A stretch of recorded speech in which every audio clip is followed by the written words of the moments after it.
Her friend's laughter echoed through the marble lobby. High, brittle, meant to slice. No room for tag-alongs, she said, waving my reservation email like confetti. My wife's smile stayed thin. Only the elites tonight, love. Be flexible. A dozen faces smirked behind champagne flutes. I set my suitcase down, felt heat crawl up my neck, then disappear, swallowed by something colder. I understand, I said.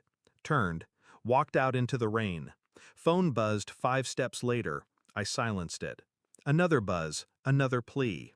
I kept walking until the resort lights shrank to fireflies behind me. Taxi to town, cheap motel room, single key, humming neon. I sat on the edge of the bed, replaying her words. Elites. 7 years of marriage and I was suddenly economy class. Yet I'd funded this trip.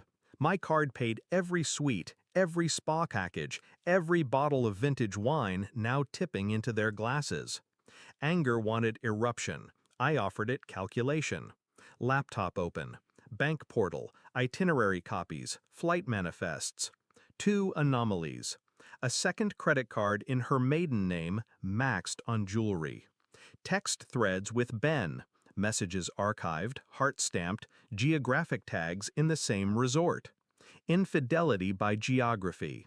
Betrayal by omission.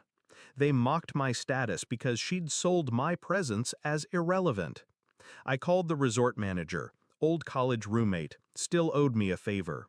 Asked for quiet access to guest services logs. Within minutes, PDFs arrived, room service receipts for 8, but food for 9, charged to my card. I traced Ben's surname to a startup hemorrhaging cash. Cross-checked investors. My wife's family trust floated their seed round. Of course. Next, I encrypted a simple script. Freeze every credit line linked to our joint accounts at dawn. Flag any attempts as fraud. Send alerts to my phone.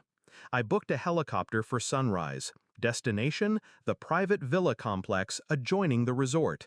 In my own name. Paid in advance. Cash. Then I waited, phone vibrating nonstop. Calls from her, then texts. Where are you? Come back. Stop being dramatic. I let the battery die. Morning light carved gold on the sea when I stepped onto the villa terrace. From this height, their infinity pool party looked like ants circling spilled sugar. The manager arrived with a sealed envelope, security footage stills of my wife and Ben holding hands in the corridor outside a single suite. Time-stamped midnight. I forwarded the images to her phone with a single caption. Elite enough for you? Read receipt popped. Then a new call. I declined.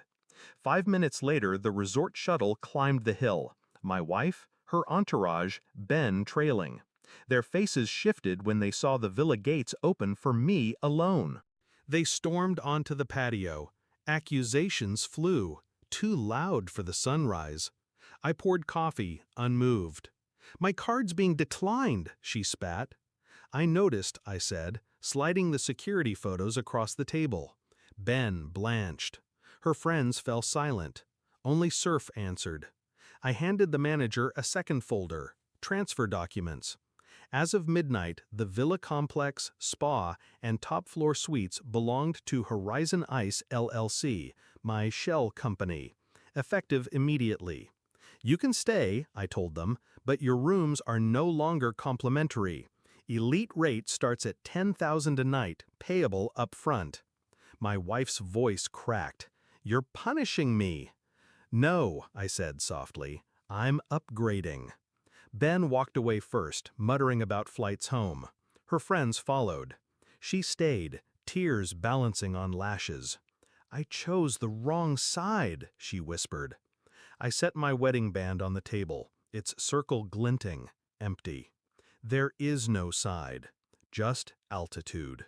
Afternoon sun torched the horizon as a single-engine plane carried her entourage toward the mainland, seats paid with borrowed miles.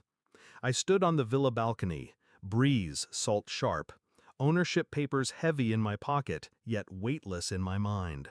Silence settled, luxurious. No ringing phone, no dripping contempt. Only waves, and the clean click of a final door closing behind them. I raised a glass to the vacant coastline. Some vacations begin with arrival. Mine began the moment I left.